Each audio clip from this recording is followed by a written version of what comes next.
हाय खानापूरचे ग्रामदैवत माझा न्याय खंडोबा याला वंदन करून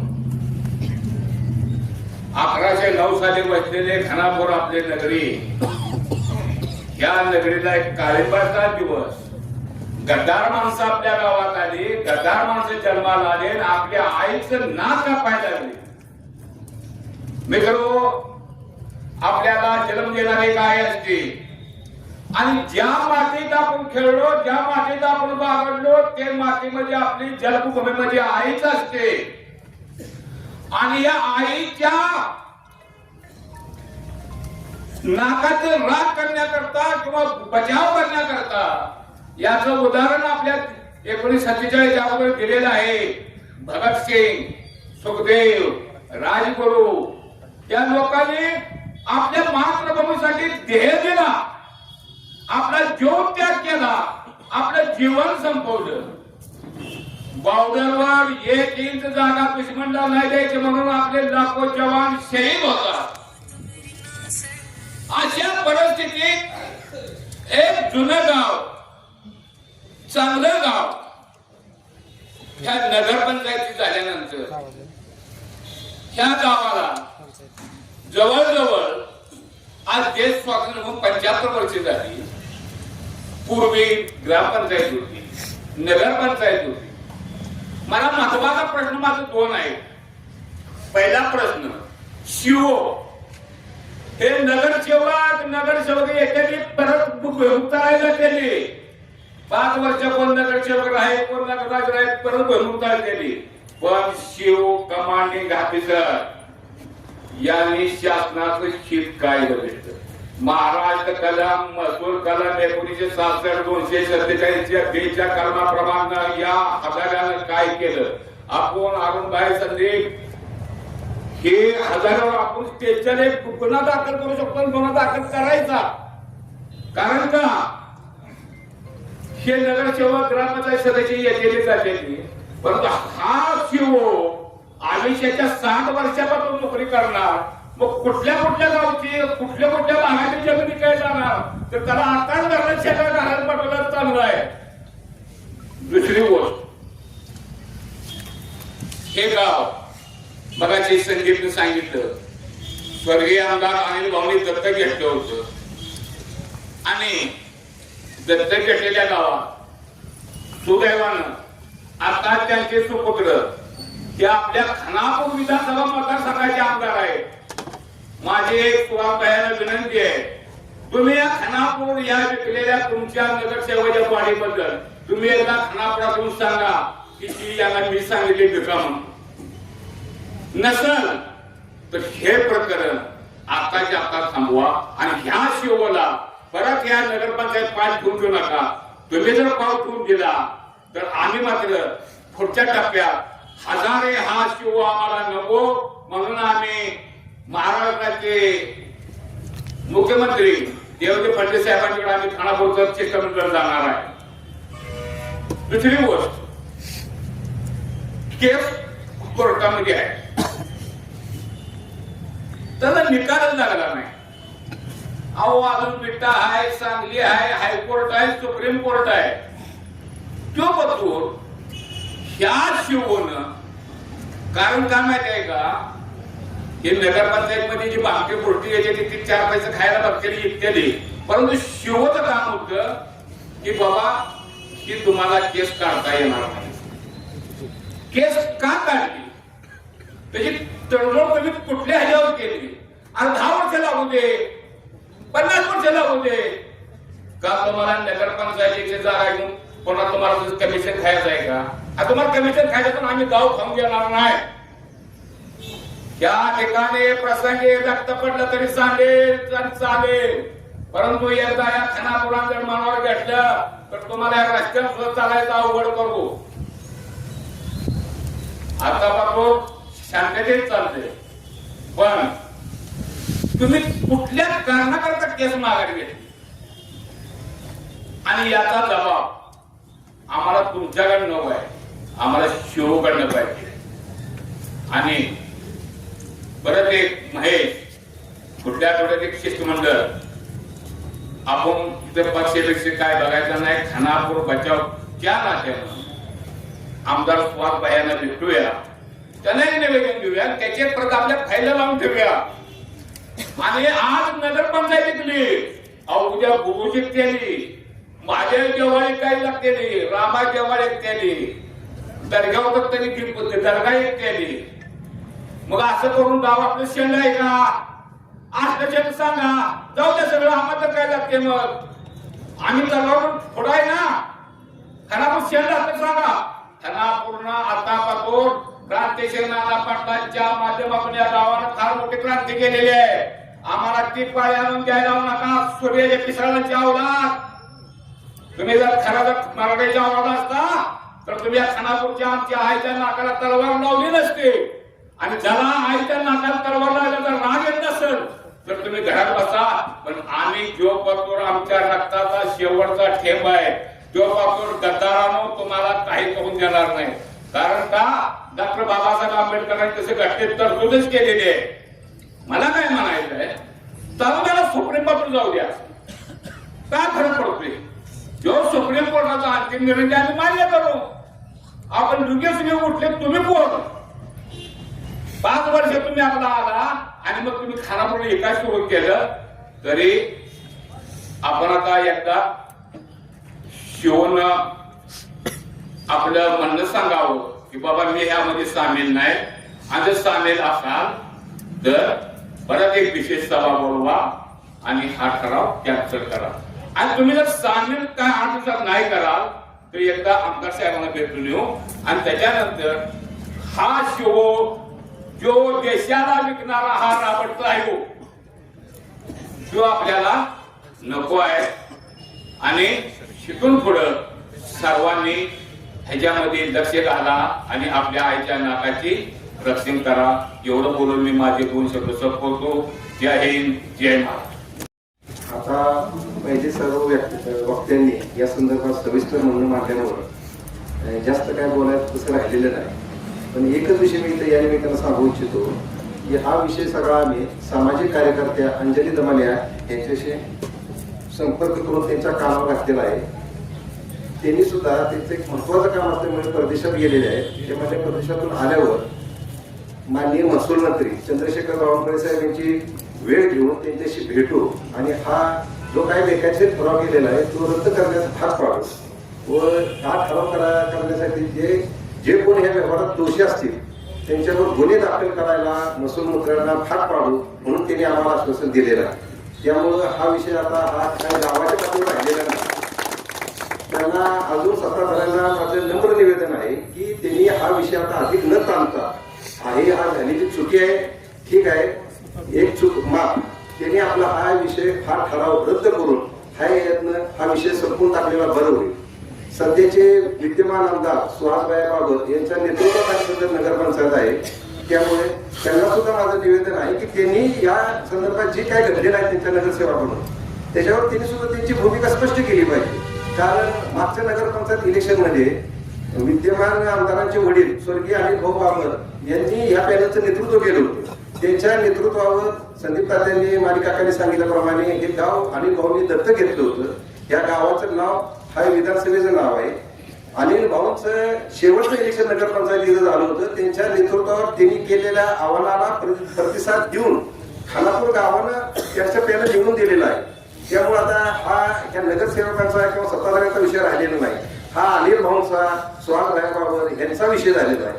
त्यांनी पण या संदर्भात त्यांची भूमिका स्पष्ट केली नाही तर खानापूरच्या बारावाड्या परिसरात गैरसमज त्यांच्याबद्दल निर्माण होण्याची शक्यता आहे. त्यामुळे त्यांनी त्यांची भूमिका लवकरात लवकर या संदर्भात स्पष्ट केली पाहिजे असं मी त्यांना निवेदन करतो आणि थांबतो. जय हिंद, जय महाराष्ट्र. खानापूर नगरपंचायतच्या समोर या ठिकाणी आज खानापूरच्या ग्रामस्थांचा मूक मोर्चा आलेला. हा लढा उच्च नीचतेचा, काळ्या गोऱ्याचा, जातीचा लढा नाही. हा लढा आपल्या मनात गावाविषयी स्वाभिमानाची भावना आहे, प्रेमाची भावना आहे. या भावनेतून हा लढा या ठिकाणी आलेला. ही जी जमीन आहे ही समोर तुम्हाला दिसते, या जमिनीचं मूल्य किती आहे तुम्हाला माहित आहे? या जमिनीचं मूल्य 50 ते 60 कोटी रुपये मूल्य आहे. आणि हे मूल्य गावाचं आहे, ही गावाची संपत्ती. आणि या संपत्तीविषयी आपल्या मनात सामूहिक मालकीची भावना निर्माण व्हावी म्हणून हा मोर्चा आहे भावानो, गावकऱ्यांना. म्हणजे आपण या ठिकाणी का आलोय तर या सगळ्या प्रक्रियाला आपला विरोध आहे. ही प्रक्रिया आपल्याला मान्य नाही, ही प्रक्रिया आमच्या भावनेच्या विरोधातली आहे आणि आमचं आमच्या गावावर प्रेम आहे म्हणून या ठिकाणी आम्ही आलोय भावानो. आणि माझं ज्यांनी ही जमीन घेतलेली आहे त्यांना विरोध नाही. आमचं जसं गावावर प्रेम आहे, गावातली माणसं म्हणून तुमच्यावर प्रेम आहे. मात्र आमचा विरोध कुणाला आहे? आमचा विरोध मुख्याधिकाऱ्याला आहे. कारण तुम्ही जी जमीन घेतलेली आहे त्याला गावाचा विरोध आहे, गावाची भावना त्याच्या विरोधात आहे आणि ती जमीन तुमच्या स्वाधीन या मुख्याधिकाऱ्याला केलेली आहे. हे पाप मुख्याधिकाऱ्याचं. तडजोड कुणी केली? या ठिकाणी जो 1967 चा नियम वापरलाय, तडजोड अधिनियम, त्यामध्ये कलम 2 नुसार तुम्ही तडजोड केलेली आहे. त्याला शासनाची मान्यता पाहिजे. शासनाची मान्यता घ्यायला कोण गेलेला? मुख्याधिकारी. तुम्ही गेला का शासनाची मान्यता घ्यायला? नाही गेला. मग तुम्ही जो विषय मांडताय, आम्हाला इथं गाळा उभा करायचा आहे, आम्हाला गावाचा विकास करायचा आहे, गावाच्या हिताचा आम्हाला निर्णय घ्यायचा आहे, आमचा वेळ पैसा श्रम आम्हाला वाचवायचा आहे. अरे आम्ही तुम्हाला सांगतो मुख्याधिकारी साहेब, हे गाव तुम्हाला कर भरतंय, तुम्हाला जो निधी येतोय तो गावाच्या नावाने येतोय, वापरून आम्ही नाही म्हटलंय. हे केस चालवण्यासाठी तुम्ही का तडजोड केली कोर्टामध्ये? डिग्री का केली तुम्ही? ही डिग्री गावाच्या भावनेच्या विरोधातले. गाव म्हणत होतं हे लढा चालू झाला पाहिजे की गावाची संपत्ती आहे, गावाची संपत्ती वाचली पाहिजे, ही भावना गावाची आहे. त्यामुळे त्यांनी जमीन घेतलेली आहे. तुम्ही विष हातात घेतले, विष. गावाच्या प्रेमाचं, गावाच्या स्वाभिमानाचं ते विष मुख्याधिकाऱ्याला तुमच्या हातात दिलंय. मुख्याधिकारी पापी आहे, मुख्याधिकारी पापी आहे, त्याचा हे पाप आहे आणि त्याच्या पापाची शिक्षा आपण त्याला दिली पाहिजे. माझी तुम्हाला विनंती आहे गावकऱ्यांनो, ही जमीन आपली आहे आणि आपण वाचवण्यासाठी प्रयत्न करायचा. धन्यवाद. आज मोर्चासाठी उपस्थित असलेल्या सर्वांचं मी पहिल्यांदा स्वागत करतो. मित्रांनो, मला अतिशय वाईट वाटते, माझ्या हृदय अतिशय दुःख होते.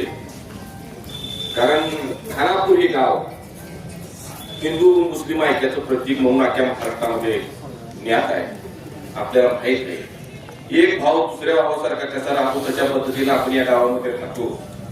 कधी आपलं भांडण नाही, कधी आपण कुणासाठी एकमेकासाठी वाईट बोलून असे एखाद्याची चूक झाली तर माफ करून गाव कसं एकत्र राहील, गावाचा विकास कसा होईल, गावाच्या चांगल्या गोष्टी कशा घडतील हे आपण पाहत राहतो. मित्रांनो, जी गोष्ट घडली आपल्याला नम्रपणे मी सांगू इच्छितो की आतापर्यंत स्थानिक स्वराज्य संस्था विरुद्ध काही खाजगी संस्थांनी त्यावेळेला कोर्टामध्ये केसेस दाखल केल्या. आतापर्यंत कधीही निकाल स्थानिक स्वराज्य संस्थांच्या विरुद्ध केलेला नाही. खानापूरचा निकाल केला कसा, खानापूरच्या तडजोडीचा ठराव घेतला कसा, या गोष्टी पुढे आल्यानंतर आम्हाला खूप दुःख झालं आणि आम्हाला असं वाटायला लागलं की भांडणाचं मूळ आहे आणि खरं काय असं ते गावाला समजलं पाहिजे. मित्रांनो, एका गोष्टीच्या माध्यमातून मी सांगण्याचा प्रयत्न करतोय, समजून घ्या. कुणाला दोष देण्यामध्ये, कुणाला अपमानित करण्यामध्ये किंवा कुणाला दुखवण्यामध्ये आमचा उद्देश नाही, पण गाव आणि गावाचा गाडा, गावांची भावना, गावातल्या लोकांचं लोकमत हे ज्ञात पाहिजे. इथं आपण कुणालाही दोष देण्याचा विषय आमचा तसा नाही. जे खरं आहे ते खरं झालं पाहिजे, सत्य पुढे आलं पाहिजे आणि त्यातून काय होतंय, हे जंगलचा राजा एकदा गटारीत पडला आणि त्याच्या अंगाला यायला लागला वास. पुढे गेल्यानंतर एक हरिण प्रामाणिकपणे त्याला म्हणाला, तुझ्या अंगाचा वास येतोय. त्या सिंहाला राग आला आणि सिंह खवळला, अरे मी जंगलचा राजा आहे आणि मला आता वास येतो म्हणतोस काय. त्याने त्या हरणाला मारून टाकलं. तिथून तो पुढे गेला. तिथं एक माकड होतं. माकड म्हणालं, माकडाला त्या सिंहाने विचारलं, काय रे माझ्याकडे वास येतोय? तर ते माकड म्हणाल, महाराज तुमच्याकडे कसा वास येईल, तुम्ही तर जगाचे राजे, तुम्हाला कोण हात लावणार, कोण तुमच्या विरुद्ध कोण बोलणार. आणि मग हे खोटं बोलते त्याच्या लक्षात आल्याबरोबर त्यालाही मारून टाकलं. तिथून पुढे गेल्यानंतर एक कोल्हा भेटला. कोल्हा चतुर होता, कोल्याला सगळा अभ्यास होता, काय झालंय, कुठं झालंय, कसं झालंय, काय केलंय, कुणी केलंय हे सगळं त्या कोणाला माहिती होतं. आणि मग ते कोलं काय म्हणलं, खोटंही बोलायचं नाही, खरंही बोलायचं नाही. मग काय बोलायचं, अहो मला झाल्या सरती मला वाचच येईना म्हणला. तो वाचला. मित्रांनो, ही पद्धत अवलंबू नका. तुम्ही खरं बोला, प्राण गेला तरी चालेल, पण या महासाहेबाच्या पांढरीमध्ये न्याय झाला पाहिजे. महासाहेबाची पांढरी विक्री केली नाही पाहिजे. आणि पहिल्यासारखं आपल्या गावामध्ये शांतता सुव्यवस्था प्रस्थापित झाली पाहिजे. आणि आपली नगरपंचायत, आपली अस्मिता, आपला अभिमान हा जतन झाला पाहिजे. अशा पद्धतीची भावनिक आवाहन करून मी आपल्याला 2 शब्द थांबवतो. जय हिंद, जय महाराष्ट्र. मोर्चासाठी आपण मोठ्या संख्येने उपस्थित राहिला त्याबद्दल मी आपल्या सर्वांचं स्वागत करतो, आभार मानतो, धन्यवाद मानतो. गेले 70 वर्षापासून ही जागा आपल्या ताब्यात होती, नगरपंचायतच्या ताब्यात होती, ग्रामपंचायतच्या ताब्यात होती. गेली 70 वर्षे इथं वहिवाट आहे किंवा ही जागाच्या बद्दल त्याचा मोबदला त्या वेळेला त्या लोकांनी केलेला आहे. इतकं असून सुद्धा आता मागच्या 10 तारखेच्या म्हणजे 10व्या महिन्यात ऑक्टोबरच्या महिन्यात जो तडजोड करण्याचा जो ठराव घेतला तो पूर्ण बेकायदेशीर आणि कुठलाही नियम, कुठलेही त्याला कायद्याचं काहीही बंधन न राखता त्यांनी हा तडजोडनामा ठराव तयार करून घेतला 5वी बहुमताच्या जोरावर. त्यावेळेला आम्ही सगळ्यांनी 6-7 जणांनी आम्ही त्याला विरोध केला की बाबा हे चुकीचं होतंय, हा असा ठराव करता येणार नाही, कारण हे कायदेशीर याच्यात बसत नाही. आपला हा कायदेशीर रिसर्च चालू आहे, कोर्ट कशी चालू आहे आणि आपल्याला कोर्टात असलेलं हा प्रकरण त्याच्याबद्दल आपल्या नगरपंचायतच्या कुठल्याही अधिकाऱ्याला किंवा पदाधिकाऱ्याला त्यामध्ये हस्तक्षेप करता येत नाही. हे सगळं म्हणजे हे सगळं असताना सुद्धा आपण जर हा जबरदस्तीनं बेकायदेशीर शेतात ठराव केलेला आहे, तो ठराव मी आज सगळ्यांच्या वतीनं तुम्हाला सांगतो की हा ठराव तुम्ही ताबडतोब रद्द करावा. गावातील आपली सुख शांती हे सगळे समाधान हे गावगाडा आपला चांगला वतीनं चालू असताना हे करण्याची काही गरज नाही. मी आपल्या सर्वांना नम्र विनंती करतो की आपण हे सगळं आता अजून वेळ आहे, हे सगळं थांबवून आपण आहे हे पूर्वरत करावं एवढीच मी या मोर्चाच्या बद्दल म्हणजे वतीनं किंवा ग्रामस्थांच्या हे आमच्या सर्व विरोधी पक्षाच्या वतीनं तुम्हाला नम्र विनंती करतो, सत्ताधाऱ्यांनी हा ठराव ताबडतोब रद्द करावा आणि हे पूर्वरत आहे असं उतारा आमचा मला 38 गुंठ्याला उतारा ग्रामपंचायतच्या नावावर करावा. तुम्ही कितीही प्रयत्न केला किंवा काय जरी झालं मिसगाईड तुम्ही कुणाला केलं हे अशा फळत जायचं नको. ती मागच्या 15-20 वर्षापासून मी या लोकांना सांगत होतो की बाबा हे चुकीचं होतं, हे काही निष्पन्न होणार नाही, वेळ आणि पैसा वाया जाईल, ह्या तुम्ही ह्या गोष्टीत पडू नका. आपण ऐकलं तर बरं होईल. अजूनही वेळ अजून आहे.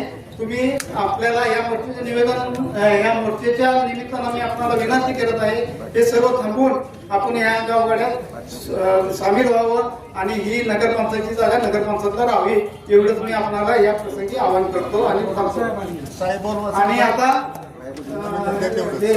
निवेदन देण्याचा कार्यक्रम होईल.